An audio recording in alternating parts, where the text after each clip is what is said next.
Hello, everyone. Welcome and thank you for coming out tonight to hear our guest speaker, Professor Rashid Khalidi. My name is Dorothy Lyon, and I'm a member of the Brooklyn for Peace Israel-Palestine Committee. Okay. Now about our speaker. Rashid Khalidi is the Edward Said Professor of Modern Arab Studies at Columbia University, where he has taught since 2003. His contributions in the area of Palestinian-Israeli relations have helped to broaden our understanding of the ongoing conflict. Tonight, Mr. Khalidi will address why Middle East peace has been so elusive and what we can expect from John Kerry's recent initiative to start peace talks again. Please join me in welcoming Rashid Khalidi.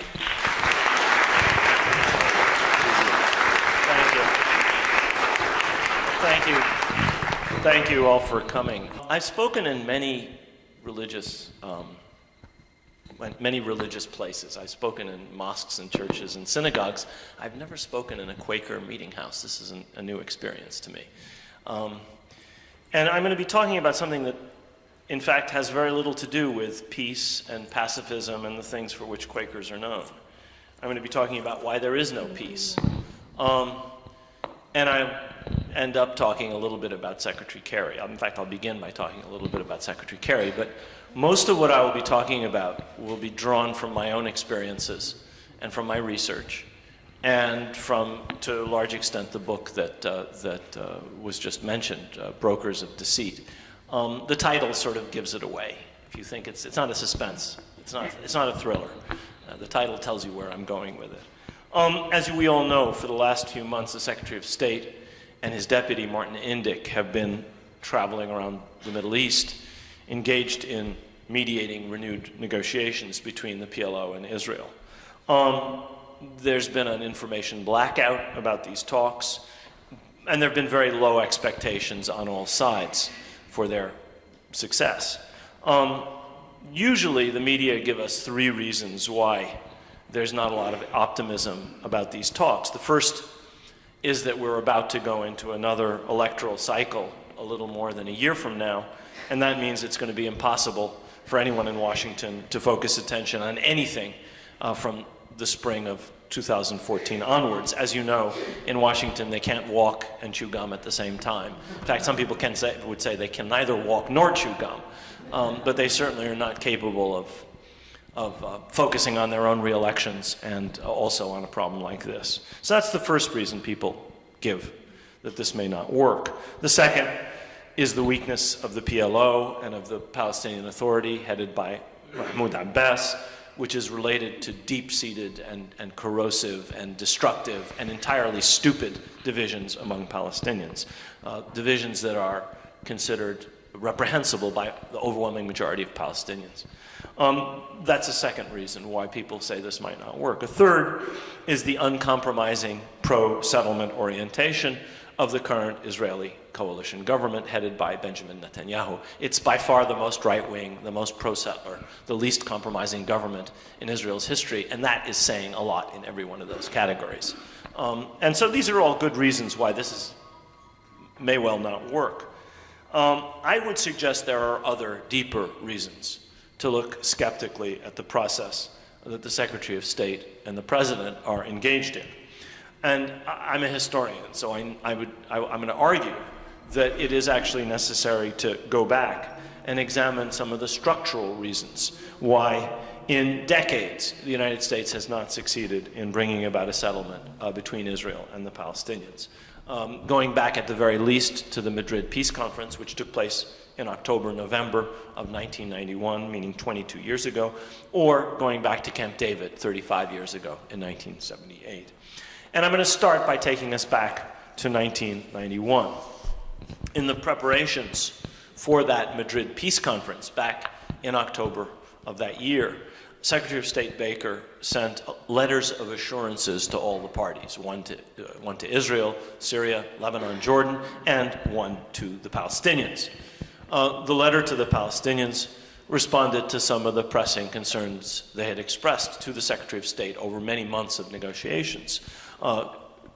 And he responded to these concerns in this letter of assurances by promising that the United States would oppose actions which were described as prejudicial or precedential to negotiations. In other words, the United States would oppose anything that would prejudice the negotiations that were about to begin, or that would establish precedents, unfortunate precedents, which would harm the negotiations, such as Israeli settlement activity. In other words, back in '91, the US Secretary of State was making a commitment to the Palestinians that this was something that was bad for negotiations, and the United States would oppose it. This was only one of several unkept American commitments to the Palestinians. The letter also said, and I quote, "The United States will act as an honest broker." This is in the letter of assurances.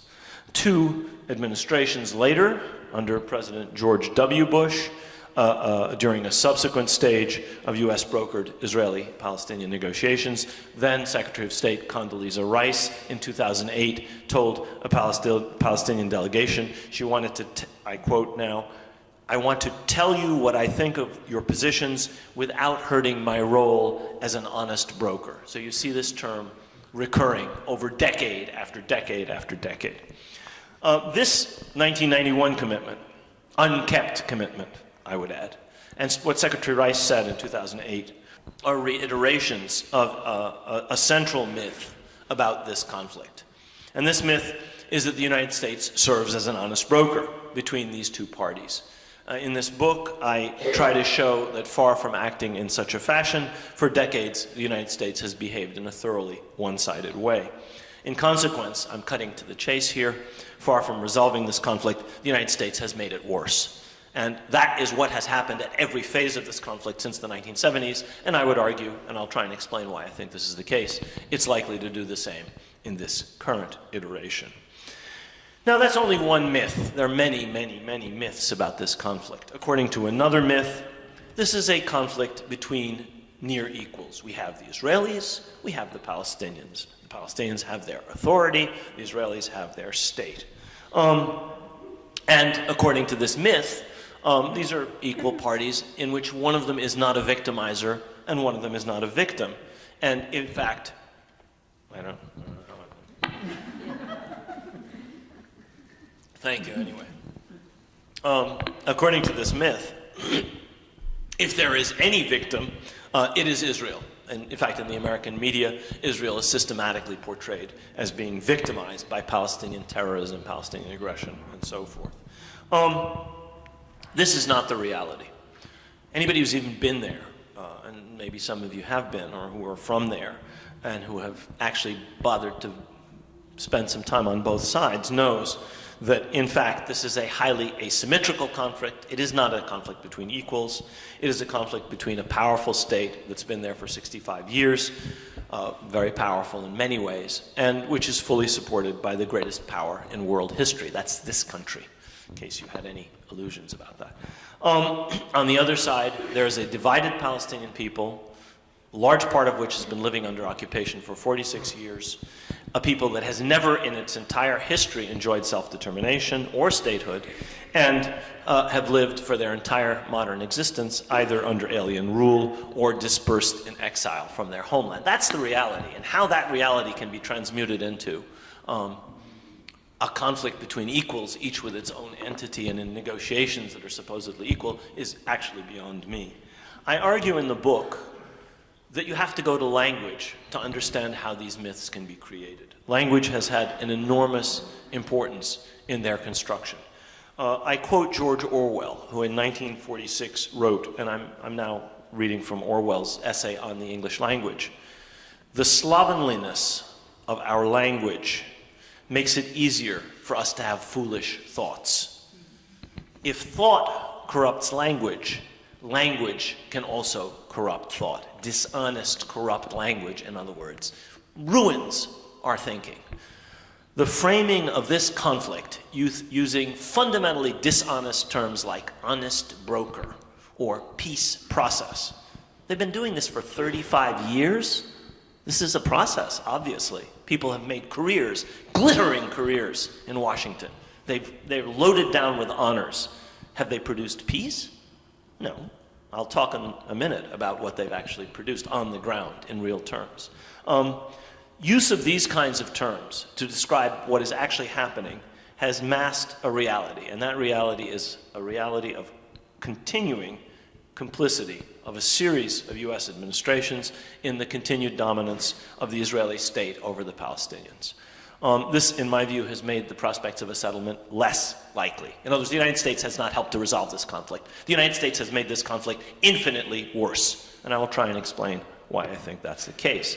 And I'm arguing here that the distortion of language has made a big contribution to this process by corrupting thought and cloaking the real nature of the outcome.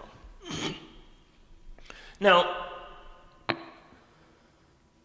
the complicity between these two countries on this issue is not just a matter of domestic politics or the ideas or wishes of this president or that president or the other. We have illusions about our government system. We think that each person who comes into power is completely free to do whatever he or one day she wants. That's not true. When the Sultan puts on his robes, when the emperor takes up his scepter, when the president steps into the Oval Office and becomes commander-in-chief, a hideous title for what is a civilian leader of a country that's supposed to be at peace, but we talk about him as the commander-in-chief. When that individual takes on that authority, that individual is changed by that office, especially enormous power, imperial power, global power, a sultan or an emperor or a US president. And in the case of our two countries, that is to say the United States and Israel, the specific complicity between them is not just a matter of, this president's whims or that president's desires.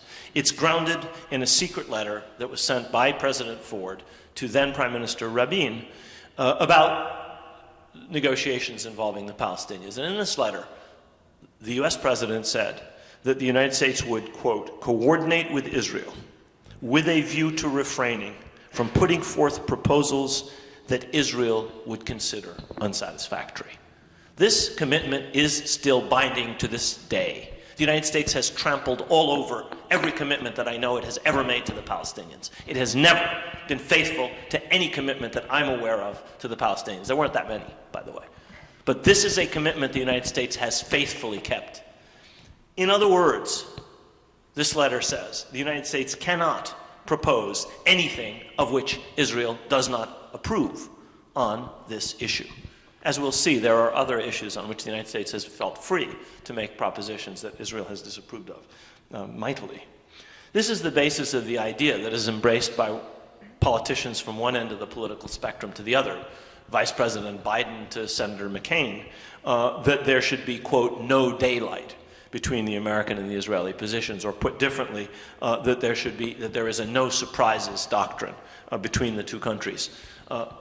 This closeness between the United States and Israel, and indeed the identity of their positions, in effect, explains why the United States really hasn't been an honest broker in this conflict.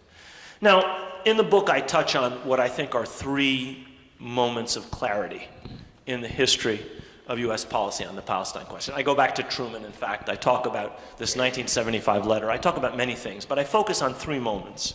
The first was starting with the Camp David agreements and peaking in the summer of 1982 when the United States decided to put forward the Reagan plan.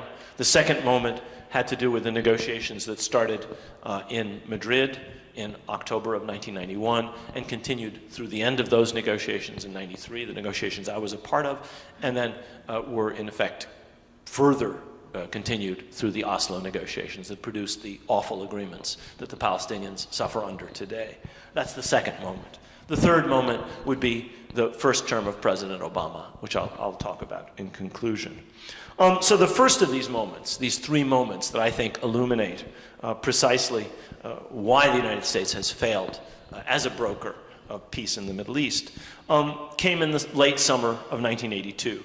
You may remember then that the PLO had just been defeated in Beirut, and it appeared to the administration in Washington, Secretary Shultz, President Reagan, as if there was a chance to implement the stillborn Palestinian autonomy provisions of the 1978 Camp David Accords. In other words, the Reagan administration wanted to use the crushing of the PLO, the defeat of its Lebanese allies, the defeat of the Syrian army in Lebanon as an opportunity to revive the Camp David Accords and to modify somewhat the Israeli position as far as these accords were concerned. Now, why had they been stillborn? Why had they been negotiated in 1978 and never implemented? The reason is that Israeli Prime Minister Begin had prevailed at Camp David over the objections of President Carter and Egyptian President Anwar Sadat in insisting that these accords deny the Palestinians all of the real constituents of autonomy. He denied them self-determination,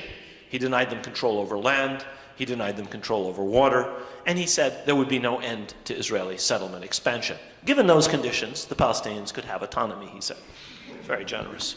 In other words, Begin was refusing to allow the Palestinians anything that any of us would call autonomy. Another case of Orwellian language. Autonomy without autonomy, in effect. The Reagan administration perceived what it saw as the victory of Israel in 1982 and the victory of the United States in a Cold War proxy conflict with Soviet proxies as an opportunity to revive the Camp David Accords autonomy provisions.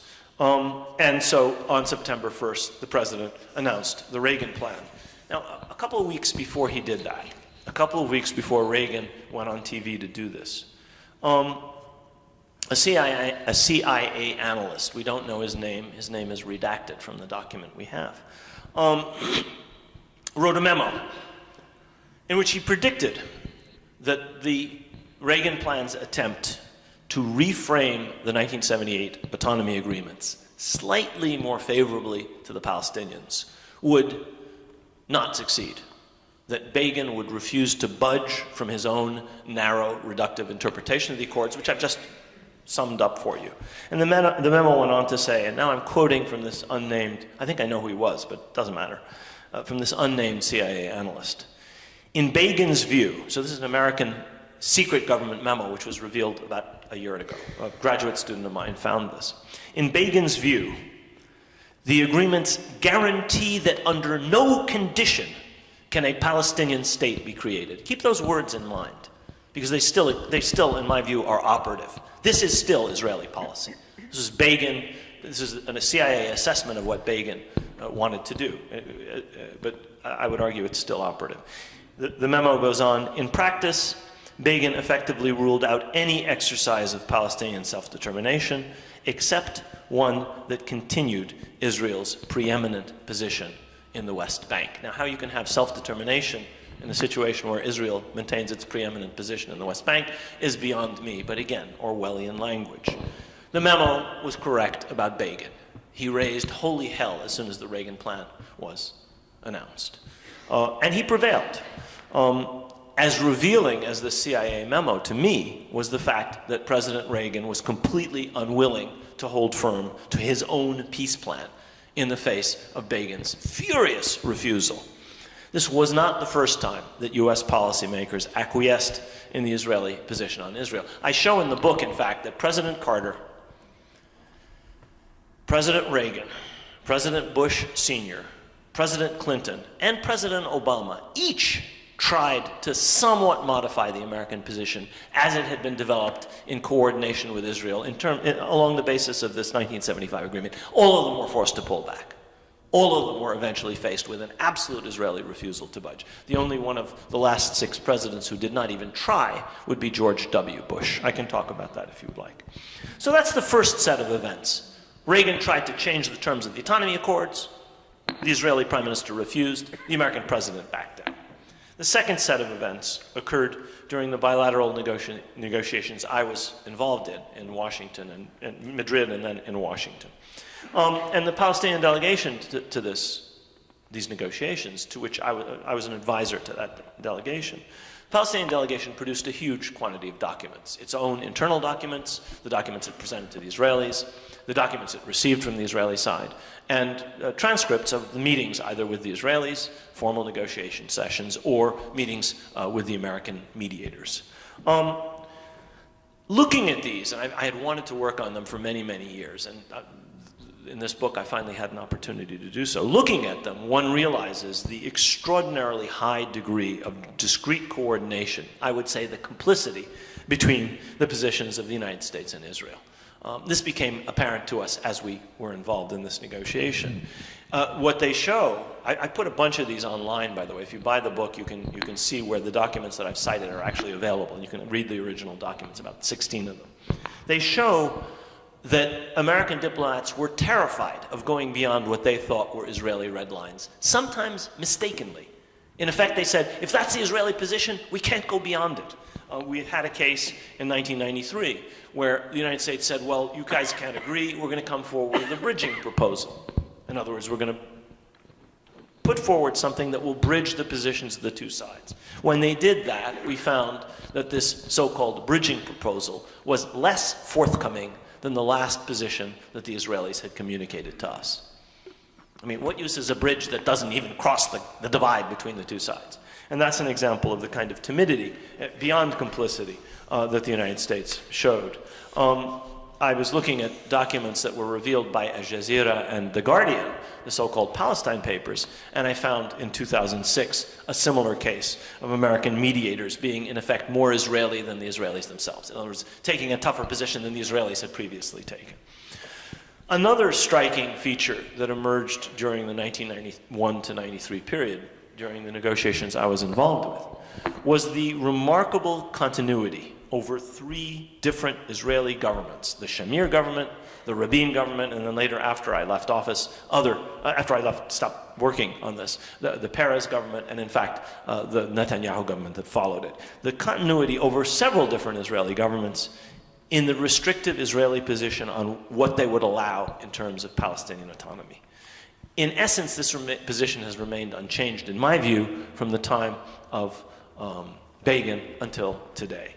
And this was in spite of the fact that Prime Minister Rabin made a major shift in several respects. He accepted to negotiate with the PLO, he accepted that the PLO represented the Palestinian people, and he accepted that the PLO leadership and a large body of their followers, military officers and soldiers and cadres and so forth, could return to the occupied territories. This represented a big shift.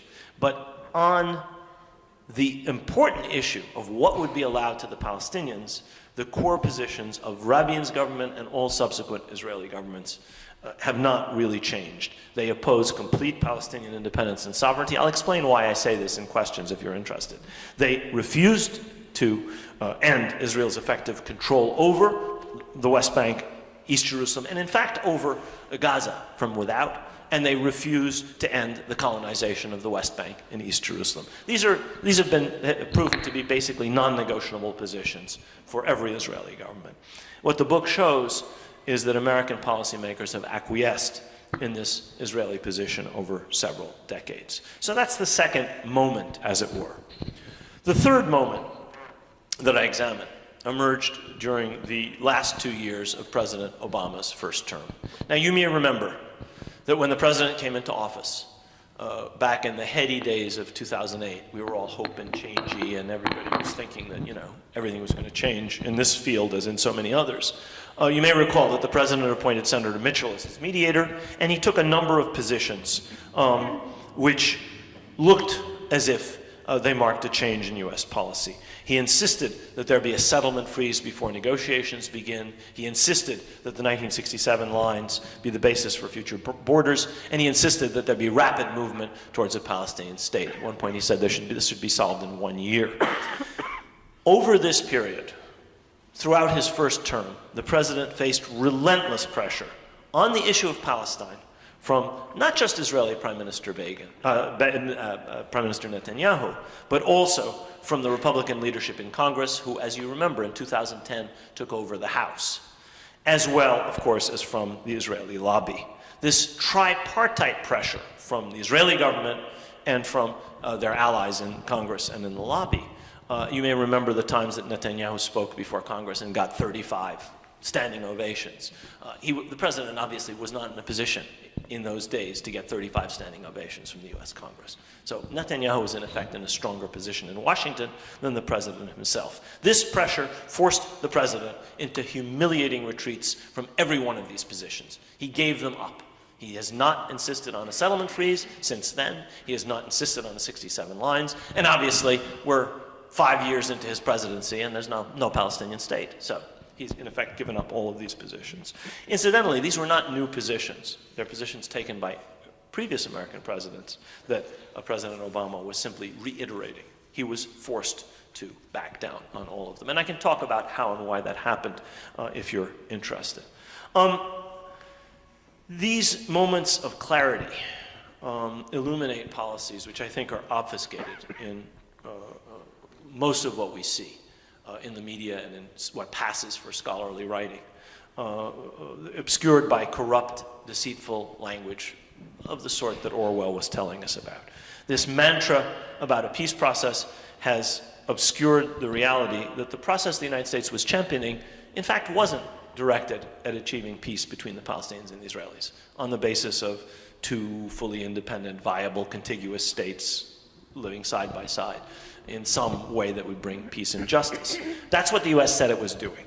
If it were really doing that, it would have had to insist on a complete, immediate, and unconditional dismantling of the military occupation and of the settlements. We never did that. Without a quid pro quo. If the settlements are illegal, there should be no compensation for dismantling them. If the occupation is illegal, then the Israelis can't demand. It's like saying, I've committed a crime, I've taken something from you, and I'm going to insist on something in return for giving it back to you. If it's illegitimate what has been done, then there should be no quid pro quo. But in fact, what we're bargaining over is the quid pro quo.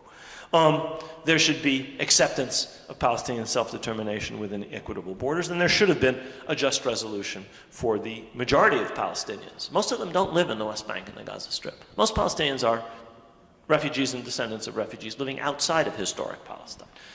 They need a solution to their problem, and any solution that doesn't address that is not a solution at all. And those are not the things the United States was doing.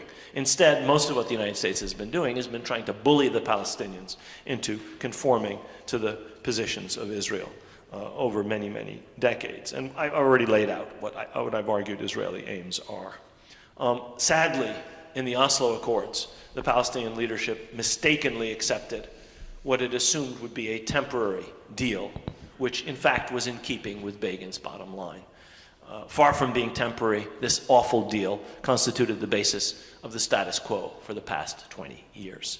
I argue in this book that the domestic political calculations which have been paramount in US policymaking have been remarkably stable, in fact going right back to the Truman administration.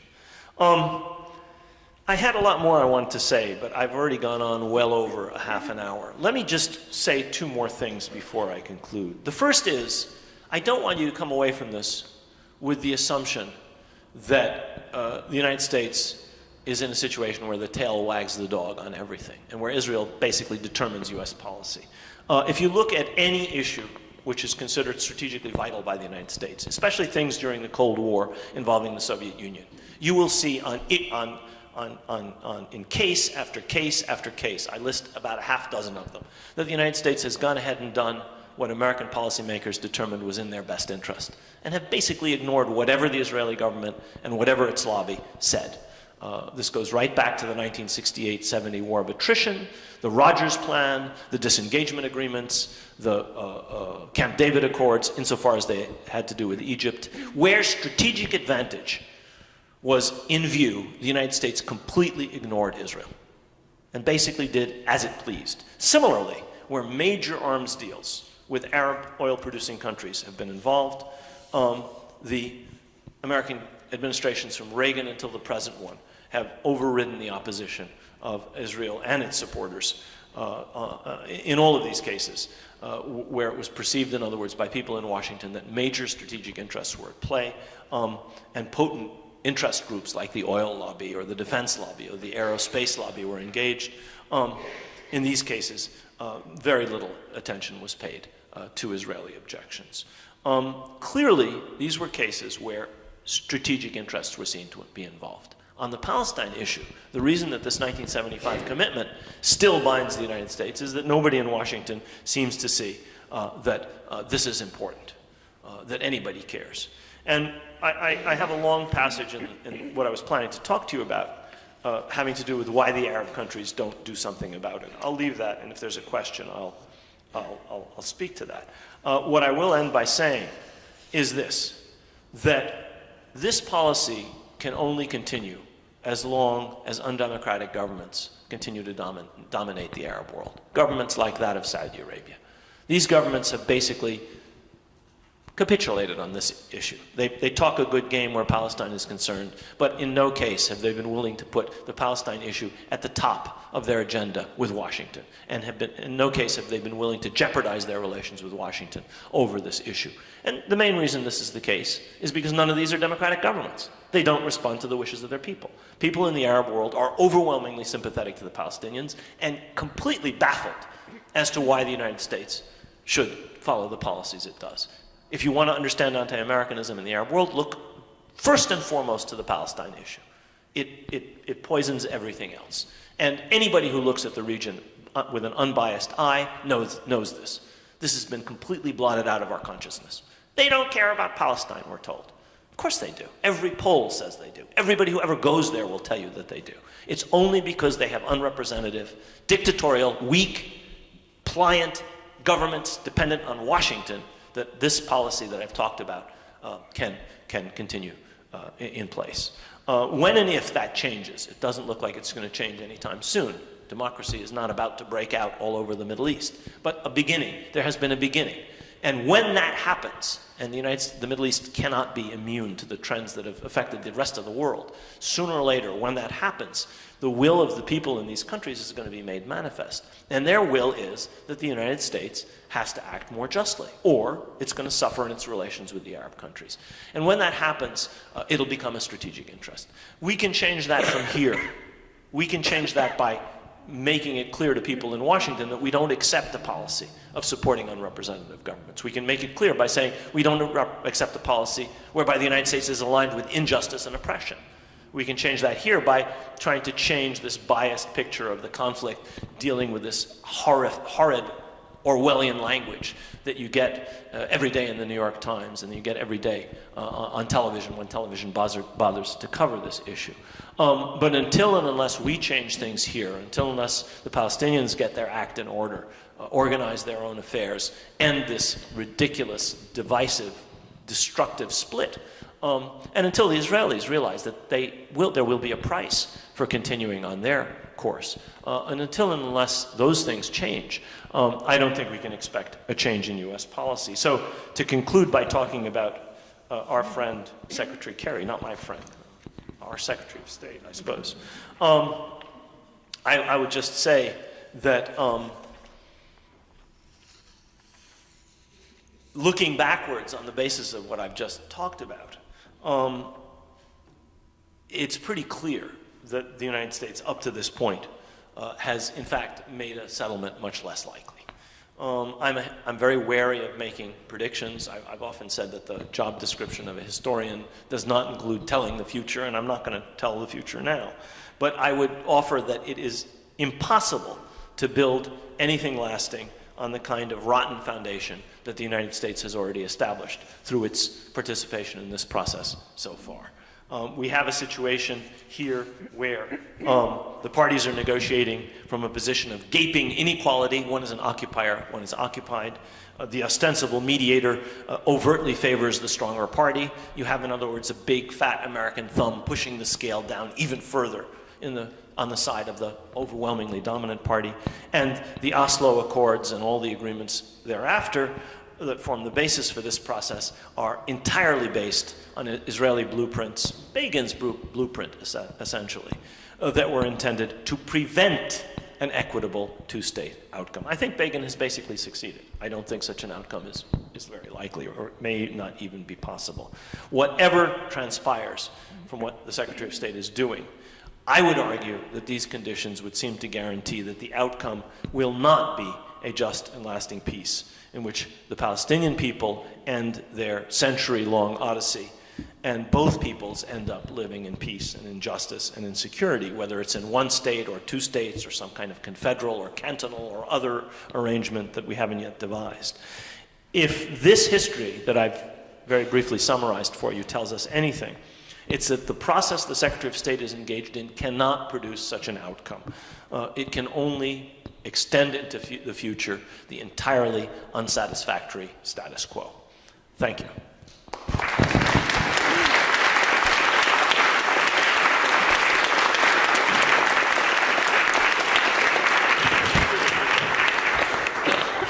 Thank you, Mr. Khalidi. He will take questions. So, can you talk more about the role of our mediator, who this guy is, what interests he represents, and why the United States would choose him to be, part of governing this process? I mean, it's been the case that for certainly the last 6 or so administrations, going back to President Carter and certainly President Reagan, many of the people who've been chosen to be either presidential envoys or otherwise chosen as mediators have actually been people who have close and special connections to Israel. Martin Indyk is a perfect example. Martin was born in Australia in a Zionist family, came to the United States to work for the American Israel Public Affairs Committee, rose to be director of research, and then with a funder of AIPAC, went off to found the Washington Institute for Near East Policy, which became the pro-Israel think tank. The sponsor is a very smart woman by the name of Barbie Weinberg, realized that Israel would be much more effective in its diplomacy in Washington if its lobby had as an echo chamber a think tank. And that's what the Washington Institute is. And it's now highly reputable. And so Indyk has served, he's served at that think tank. He was the founder, actually. She was the chairman of the board. He was the founder. And I have an Indyk story. I mean, we dealt with him. He's mentioned a few times in the book. But my favorite Indyk story has to do with when President Bush lost the 1992 elections.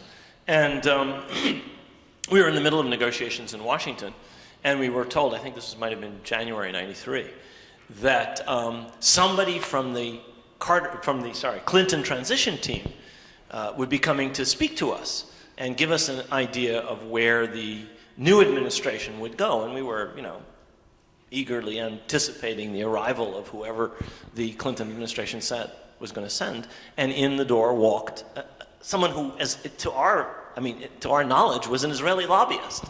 And we said, oh my God, we thought it couldn't get any worse with Dennis Ross. It's just gotten worse. And Indyk is only the most, I would say, egregious example. Dennis Ross is another one. And there are several others. Some of them, I think, have been better than others. But all of them have a deep sympathy of some sort or another for Israel. This has really been true from going right back to the Bush administration, the Reagan administration, way, way back. And today, it's exceptional if you find anybody who has a deep sympathy for the Palestinians anywhere in our government. There are a couple of them, but they're probably kept as far away as possible from this issue. And they certainly are not visible if they're there. So it's just another example of how absolutely biased the thing is. The sad truth, however, is that the Palestinian side in these negotiations has been begging to have Indyk involved, where the Israeli side wanted to keep him out. That says more, I think, about the Palestinian Authority than about anything else. Thank you.